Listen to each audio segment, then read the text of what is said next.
Uh, we have with us Brother Anbu. He doesn't require any introduction. You, all of us, know him very well. One of the backbones for CBMC, not just for South, CBMC South, for the entire CBMC. Very, very close walker with God. That's the only word I can tell you about Brother Anbu. Brother Anbu has spent some time in the banking. How many years, brother? 27 plus. 27 plus. Okay, a lot of years behind him. So he's going to bring the Lord's word today. Brother Anbu, over to you. Thank you. Let all the glory, all the honor, and all the praises to Him alone. It's a great privilege to be with you all. I'm reminding myself the words of Dr. Billy Graham, late Dr. Billy Graham. When you bring God's word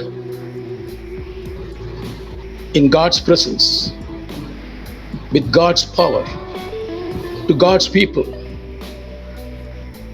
you better prepare yourself. The power of the word of God. And I still remember in 80s attending a 100th play celebration of late Mr. Sahasranam, who was known to be the leading theatre personality. I was there as Alliance Francis celebrating 100th play. I just remembered just now. One statement he made, I would have staged 100 times of the same play, but every time I get onto the stage, I feel as if that's my first time getting on the stage. And a testimony, I connected at 7:35. Suddenly something happened in my system. And the very thing that came on the system reminded me about the very topic that I'm sharing with you. Getting Windows ready. Don't turn off your computer. Then I opened my PowerPoint, reprogramming your PowerPoint.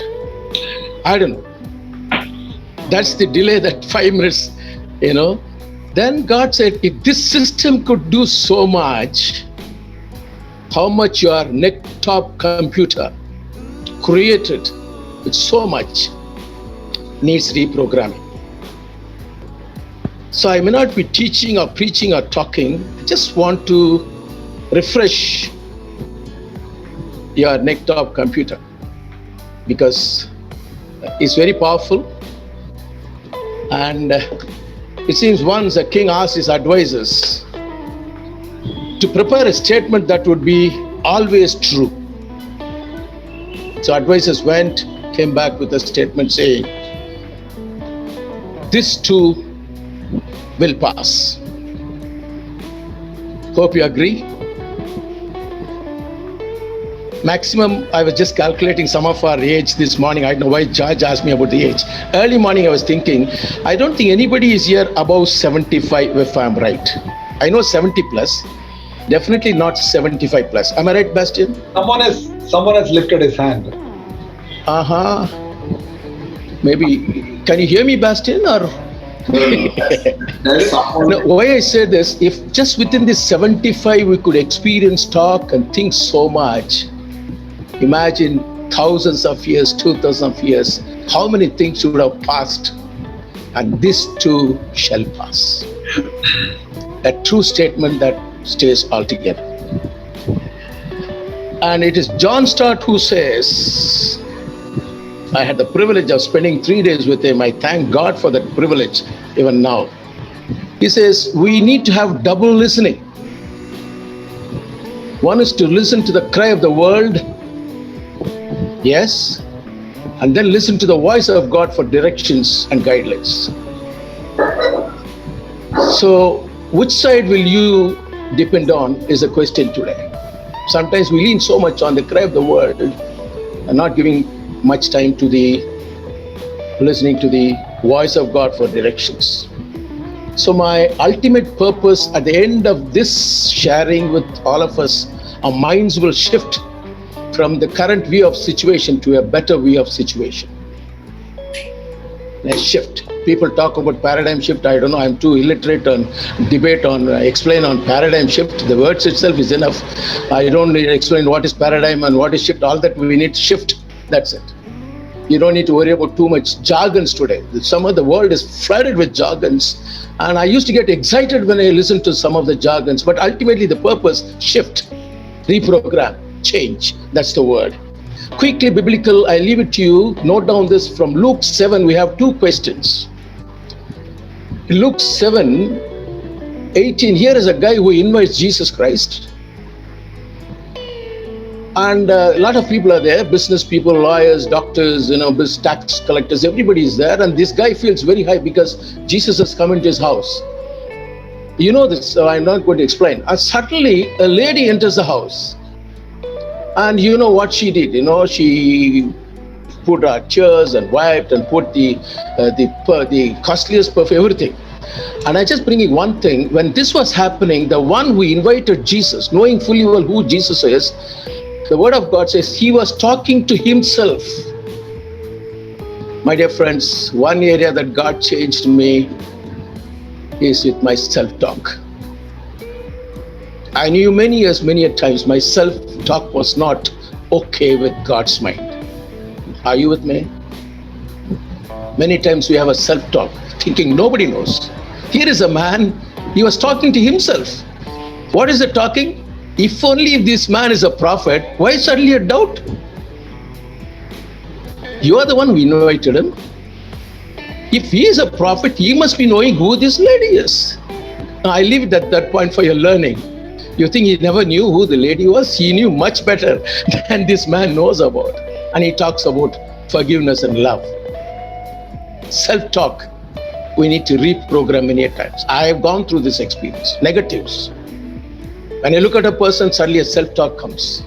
Not talking to anybody, no gossip. Here is a self-talk, and Jesus turns and says, hey, I have something to tell you. What is it, Master? And this is what it is. Maybe when you want to reprogram, God wants to tell you something. Very powerful statement. I want to teach you something. I want to tell you something, my dear. Turning point, shift your self-talk process. The same passage, you will be, I was just in tears and surprise. John the Baptist in 39, sending two of them to Jesus and giving the very statement, go and find out, is he the one that we have been waiting, or should we wait for someone else? Who is this person? John the Baptist, who prepared the way. Who said, here is a lamb and I am unworthy. All this explanation. Suddenly, he's sending two of them just to go find out, is he the one that we are waiting for, or should we wait for someone else? And what I enjoy in communication, Brother Sam Rufus is there. Verbatim, they just repeat whatever John the Baptist said. Not even one word is changed. Whatever John the Baptist said exactly. So one learning for me, maybe these two people should have thought, Jesus, these are not our doubts. Hello, these are not our questions. We are just repeating what John the Baptist asked us to say. Get a point? I leave it at that point. Why a person like John the Baptist should get a doubt? Questioning Jesus, who came even before Jesus came into the world to prepare the way. Maybe he needed some reprogramming. And you know the answer Jesus gave. And maybe situations, circumstances, what people say made even a person like John the Baptist to raise a question, is he the one, or is someone else coming? The third passage I just want to quickly leave us, the beautiful, it's 1 Kings chapter 19, which God was speaking to many times. A prophet like Elijah, running on empty, desperate. And suddenly a question comes from God. The very question sometimes may come to you and to me. He's not asking Elijah, what do you think people say about it? What's happening in the world? No. The very simple question, what are you doing here? Sometimes you need to check. The places that I go, is it okay with God, or am I doing something where I shouldn't be doing something? Reprogram your calling and the purpose. Go back the way that you came back, Elijah. You have something more to say. I leave at that point. What are you doing here? I have that question. What am I doing? And fourth and wonderful, you know the passage is John 21. After all the explanations, questions by Jesus, do you love me, Peter? 3 times finished. And Peter turns and says, how about that man who is coming behind? Many times I have struggled that. How about that fellow? How about this man? What's happening to this, And I love that answer, Jesus. What is that for you? If God has called you, I think as I was preparing, God was refreshing my mind, because this goes into my mind many times. And suddenly he says, what is that for you? I have called you for something. And you need to be doing what I want you to do. The moment you turn, I like the word, whenever you turn from your look and looking at something that you are not supposed to look, you are shifting your programs. We need reprogramming. With that in mind, I'm just quickly share with what PowerPoint I have.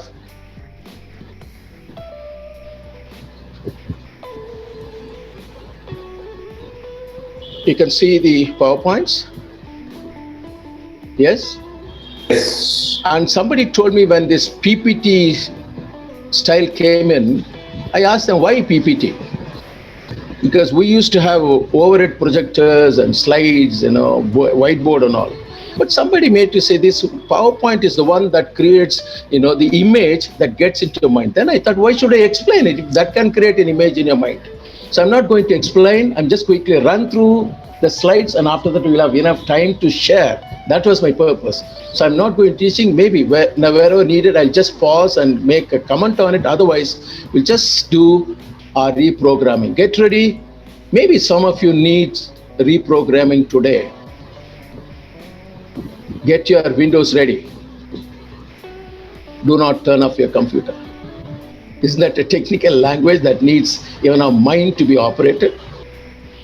Changing the thought pattern. We are what we think. I still remember Bastian presented the book about 5-6 years back, As a Man Thinker. Am I right, Bastian? By James Allen, if I'm right. James Allen, the psychologist or whatever you call him. As a man, he has taken one part of this one verse and made himself popular.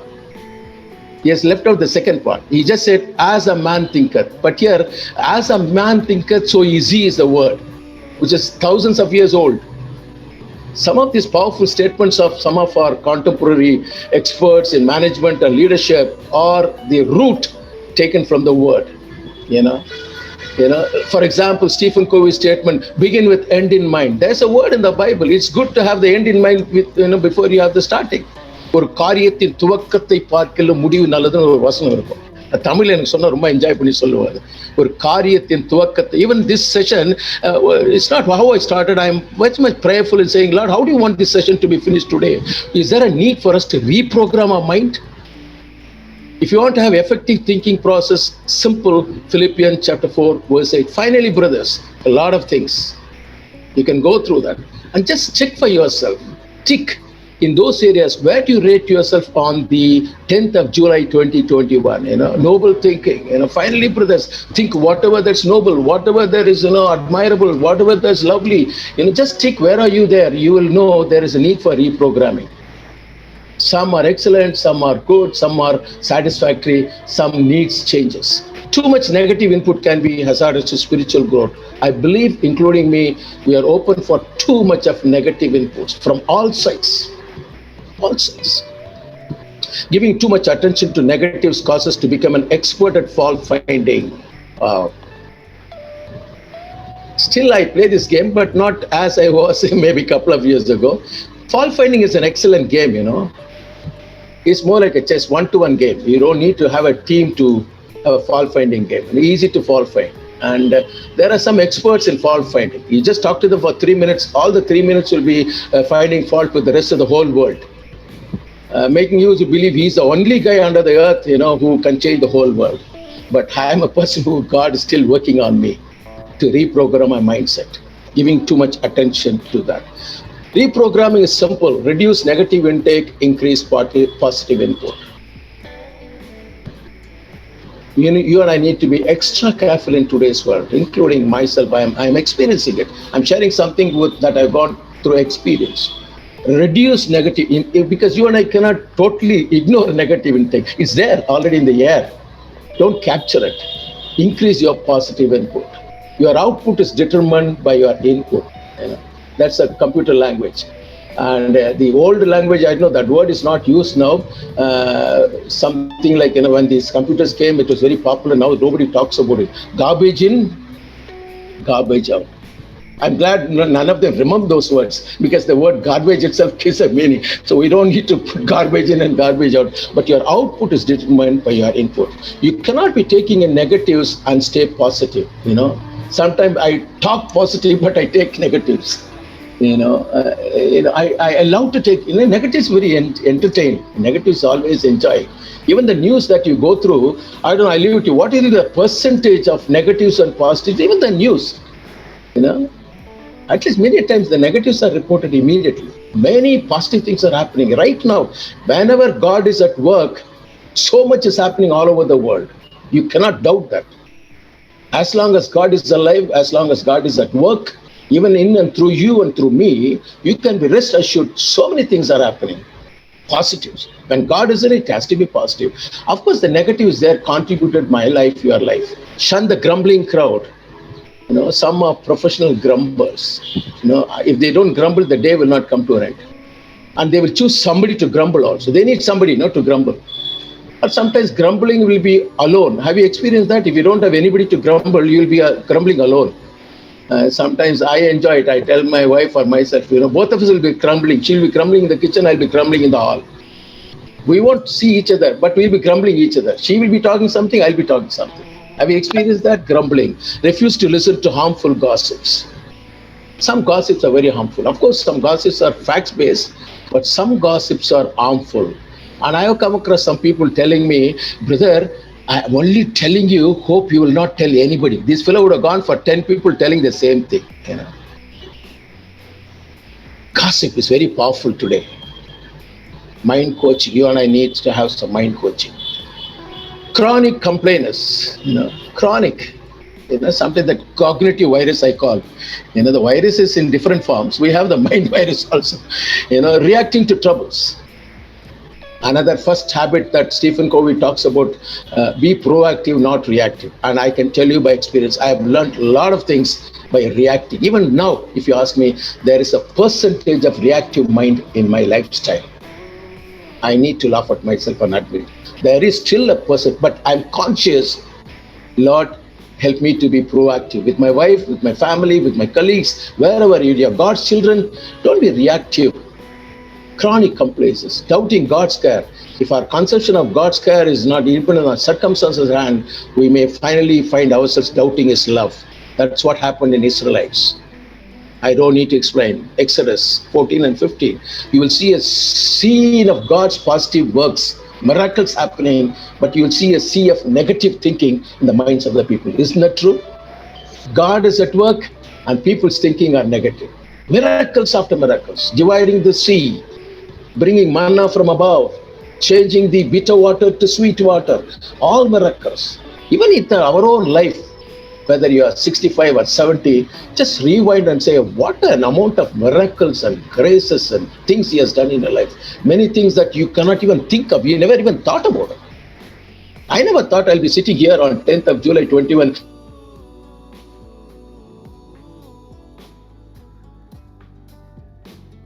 as a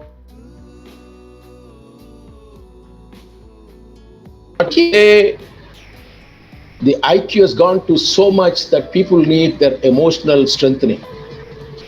I can tell you the intelligence of today's world can never match anything to do with 50 years ago, 60. Nowhere it's comparable. But sometimes emotionally people in the past years were so strong, even though they were not so intellectual. Today the emotion is disturbed. Life is what happens to you while you are busy making other plans. In between. Emotional fitness is a timely call for all of us, providing direction to meet the strengthen our emotional muscles so that we can survive, strive, thrive. These three words I borrowed from Brother Sam Rufus. Thriving, You remember just a couple of weeks back, thriving. So I just borrowed three words, strive and thrive, survive, strive and thrive. Life a bit in the middle. It seems an husband and wife are fighting, and the fight went to the extent of raising their voices, shouting at each other. And 16-year-old girl came out of the room and looked at dad and said, "Dad, you're already born, so you cannot do anything about it. And someday you're going to die and you have no control over it. And whatever happens, just a bit in between, life in between. I've come into the world, I don't know when I'm going to leave, I have no control, but just life in between is what it means, you know, a bit in the middle. What is a bit? 50 years, 60 years? In today's scenario, it's the 25, 35, 45 are all going. No longer, you know, only at 70 and 80 you leave the world. No, no more, at any time, any age. Can you believe in Thambaram, the age-old parents had to see that son coming to help him during COVID passed away. Can you believe?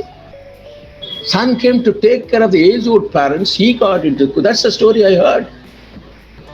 Put yourself in parents, you know, he just came to help. And he's no longer. Choice is one of the most underrated and yet important mental tools we possess. Life is full of choices. Choices of the chosen, just quickly, I'm just reading it because I don't need to explain, I don't need to teach anything because I know to whom I am speaking. I'm a person who believes if you know to whom you are speaking, you will also know what to speak and how long to speak also. No? If I speak to the president, you will know what to speak, what not to speak, you know. So that's what it is. A man after God's own heart, choices David made. He made a lot of choices. Having to give up a little of a heart in the process. He was more God-focused than Goliath-focused, giant-focused. He made a choice. Of course, he faced the giant. He could not avoid that. He was standing right in front of the giant, but he was God-focused to meet the giant. Casting our casts, beating life's giant problems. God-sized problems requires God-sized age. It's not your size age. You and I cannot meet the problem that we face sometimes in the world today. It needs God's intervention. And it's huge. It's huge. Our perception changes, our outlook changes, and the outcome changes. Refilling our spirit at the low and challenging points of life. And he's our anchor. I was just going through this verse yesterday. Hebrews 6:13-19. He is our anchor. When you go through the deep seas, you can have storms, but as long as you're on the ship, there is an anchor that protects. And that's the hope we have. And he's our anchor. Sometimes it's wonderful to bring this word in a song and sing meaninglessly and enjoy the tune and the music and leave the very depth of the meaning. Lord, you are my anchor. Worried and upset about many things. Again, a known passage, Luke chapter 10. I just brought for one thing. Martha was not only a wonderful worker. Sometimes we have a tendency to look at Martha as a negative. No, wonderful worker, like many of us. Nobody can question her working style. Hard worker, you know, down morning till night, you know. But she was also a wonderful warrior also. Maybe sometimes we fall into that category. Wonderful worker, but wonderful warrior. You know, worrying about many things. Worry distracts, disrupts, and distracts. Worry makes no... This is a powerful statement. I just borrowed statement from a book called Staying Positive. Worry makes to worry about people who do not worry. You get the point? They are not worried, but you are worried about the... Nobody is worried, brother. So you are only wasting your worrying. You know, reprogramming mindset this morning. You know, even in family, sometimes my wife doesn't worry about things that I worry about. She says, what are you worrying about? There's nothing to be worried about. But I'm worried, no, that is your problem. I have come across many times at home. She will never bother about some of the petty things that I worry about. But she will. But there are things that she will be so serious about which I will not be worrying about. Ultimately what? You and I worry about things where people don't worry at all. That's a lifestyle. Prioritize your priorities. Enough time for God to change us from a restless and fretful. I like this statement. Give enough time. I know all of us are doing, but reprogram your time factor with God alone. Solitude, presence of God. Especially this pandemic, I don't know. Not that I was doing much earlier, but pandemic has pushed me into this. You have no choice but run to me whenever you have time. Minutes together, a house together. Enough time for God to change us from a restless and fretful life person to a trustful and peaceful one. Radar. The very word conveys the meaning. I don't need to explain what a radar is all about. Giving direction. Recognize your physical feelings and emotions. I remember reading a book when I was in college, you know, the psychosomatic diseases, you know, There is a percent of disease that comes out of your feelings and emotions. Are you aware of that? There is a percentage of disease that comes out of your feelings and emotions. And I still remember, I don't remember the name, slipped, a very popular guy who has written that book, The Psychosomatic Diseases by Dr. Some name. So recognize your physical feelings and emotions. Accept them. Be real. Sometimes spiritual commands, no, you don't need to be real. You put a spiritual mask and people will love you. No. Be real to yourself. Don't need to put a mask on your real emotions and feelings. And today we are counseling some of them where the issues are very real to them. Good Christian leaders going through process. Day before yesterday, I had to talk to somebody. Very real. Don't analyze them. Sometimes we enjoy analyzing it. Tell me more, brother. Then what happened? Nothing happened. This is what happened. Stop there. Don't be curious to know much about it. Apply neutral gear. Balance it. See on both sides. Relax and rest of the choice. Spiritual radar. Habakkuk, I want to give. Equipped to cope. You can see the direction. Chapter 1, I have talked about Habakkuk earlier. I don't want to go. Habakkuk 1 start with questions, but there is a shift. There's reprogramming in chapter 3. That's the word I borrowed. Chapter 1 is programmed. Something happened in between. He had to reprogram. He said, come back to the joy of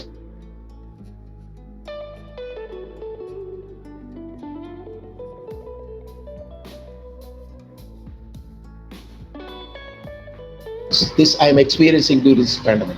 Chosen. His love has no limits.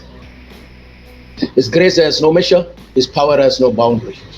All these years, I'm just 60 plus. Imagine thousands of years. Hundreds of giants have gone before us. Giants have gone before us. Taking God's calling so seriously. All over the world. I feel, Lord, I'm so insignificant compared to all those who have gone before. Many times living for you and dying for your name's sake, Lord. Here I am chosen, called by your name. Now I know your love has no limits, your grace has no measure, and your power has no boundary. Spiritual antennae. With this I close. Powerful perception switch. You and I need to handle this perception switch every time. During the day, whatever when it comes. Spiritual antennae that captures the spiritual directions. Psalm 32 verse says, I will teach you and instruct you. I'll keep my eyes upon you. I'll counsel you. A connection to the spiritual antenna. That's the verse. Lord, I'm connected to you. Help me to observe, receive, whatever technical words you use, I don't know. Receive or observe or, what is the communication language, I don't know. That's a powerful perception switch. Do you blame the darkness for being dark? Or do you blame the light for not shining? Many times we keep talking about the darkness of the whole world. But God says, you are the salt of the earth and you are the light of the world. Perception change. You and I need to reprogram our mindset. And let this mind of Christ be in you. Philippians chapter 2 verse 5. Is there a need to reprogram? Let's pause for a while.